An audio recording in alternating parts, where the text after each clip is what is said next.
Combined प्रिडिक्शनच्या या लेक्चरमध्ये आपण न्यूट्रिशनबद्दल बघणार आहे. बघा, पोषक द्रव्यांचं आपण बघायला जर गेलो तर आपल्या दैनंदिन जीवनात आपल्याला विविध प्रकारचे न्यूट्रिशन किंवा आपण पोषण तत्वे लागतात. त्याच्यानुसार आपण बघणार आहोत की बघा, तर मुळात आपल्याला जे लागतं त्याच्यात आपण एक बघतो की जास्त प्रमाणात कोणते लागतात, ठीक आहे, आणि एक कमी प्रमाणात कोणते लागतं. त्या जास्त प्रमाणात जे लागतं त्यांना आपण मॅक्रो, ठीक आहे, मॅक्रो न्यूट्रिएंट्स म्हणतो, आणि जे कमी प्रमाणात लागणारे त्यांना आपण मायक्रो म्हणणार आहे. ठीक आहे, ए म्हणजे जास्त आहे असं लक्षात ठेवतं की जास्त प्रमाणात लागणार आहेत, आय म्हणजे कमी प्रमाणात लागणारे.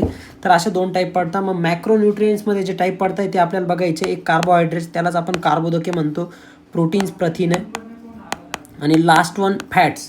ठीक आहे, फॅट्सला आपण मेद किंवा हे म्हणत असतो, मेद म्हणत असतो किंवा लिपिड्स म्हणत असतो. एवढी गोष्ट लक्षात ठेवायची.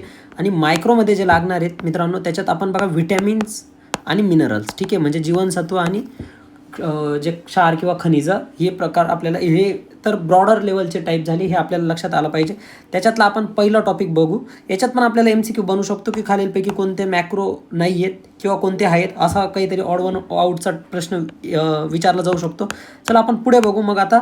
ठीक आहे, दुसरं जसं की मी बोललो, हे जे टाईप्स आहेत हे मायक्रो न्यूट्रिएंटचे आहेत, आणि याच्यात सर्वात जास्त प्रश्न आपल्याला ह्या टॉपिकवरून विचारले जातात. ठीक आहे, जसं की आपण आत्ता बघितलं, एक आयोडीनबद्दल एक प्रश्न होता, B12बद्दल आपल्याला खूप वेळेस विचारला गेला आहे, किंवा मॅच द पेअरला पण विचारला जाऊ शकतो, व्हिटॅमिन के.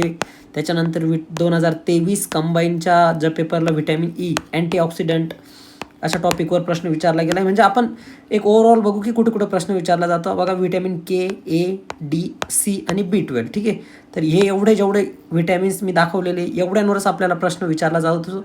इकडचे जे आहेत ते आहेत, परंतु त्यांचा काही एवढा जास्त प्रश्न आलेले नाही, ही गोष्ट पण लक्षात ठेवायची. तर थोडंसं आपण रिकॅप करून घेऊ. बघा, इथं नाईट ब्लाइंडनेस किंवा आपण रात आंधळेपणा व्हिटॅमिन एमुळे म्हणतो, आणि त्याचं जे नाव आहे ते रेटिनॉल आहे, हे पण लक्षात ठेवू. व्हिटॅमिन के बघा, अँटी क्लॉगिंग म्हणतो की रक्त घोटण्यासाठी मदत करतो, तो एक आहे. व्हिटॅमिन ई जर बघितलं आपण, अँटीऑक्सिडंट आहे.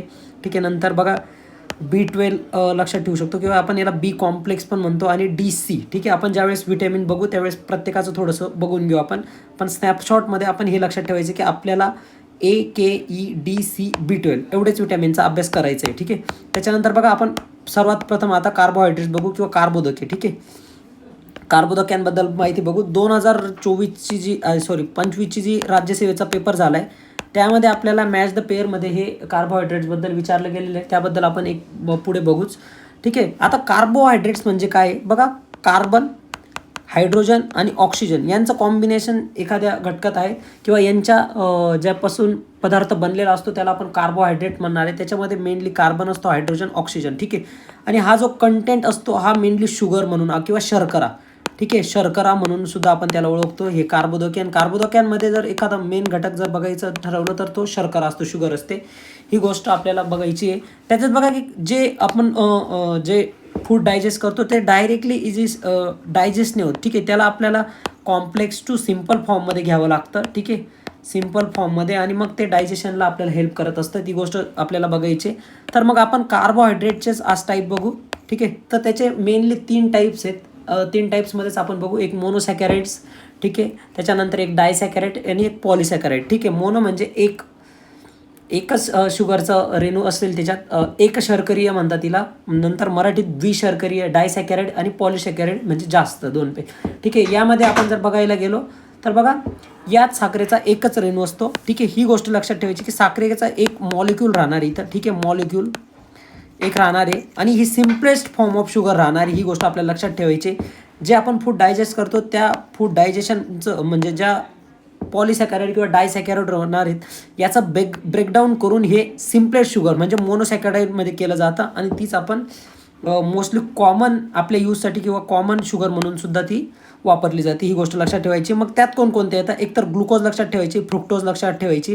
ठीक आहे, आणि एक गॅलेक्टोज येते. ठीक आहे, गॅलोक्टोज, ज्याच्यात थोडंसं आपण पुढे बघणार आहे की डायसॅकॅराइड म्हणजे लॅक्टोज म्हणजे दूध, आणि त्याच्यापासून जे बनतं ठीक आहे लॅक्टोज असते ती. ठीक आहे, लॅक्टोज शुगर आपण पुढे बघणार आहे. तर बघा इथं ग्लुकोज, त्याचा फॉर्म्युला पण लक्षात ठेवायचा आपल्याला, C6H12O6 असं विचारलं जातं.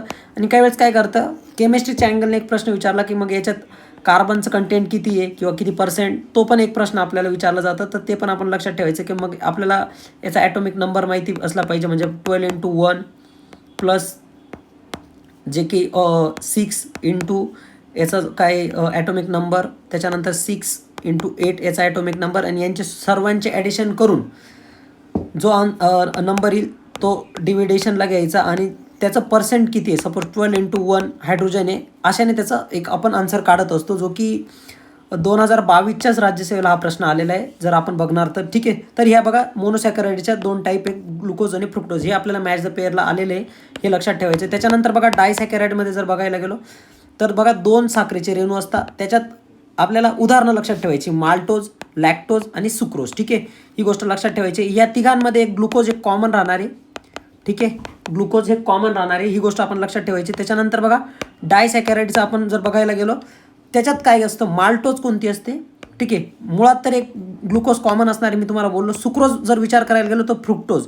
ठीक आहे, जी फ्रूटपासून असते ती फ्रुक्टोज तिला, आणि तिचं रूपांतर म्हणजे पाणी प्लस सुक्रोज म्हणजेच तुमचं काय येणार आहे, ग्लुकोज प्लस फ्रुक्टोज. म्हणजे ह्या दोघांचं कॉम्बिनेशन करून एक सुक्रोज बनणार आहे.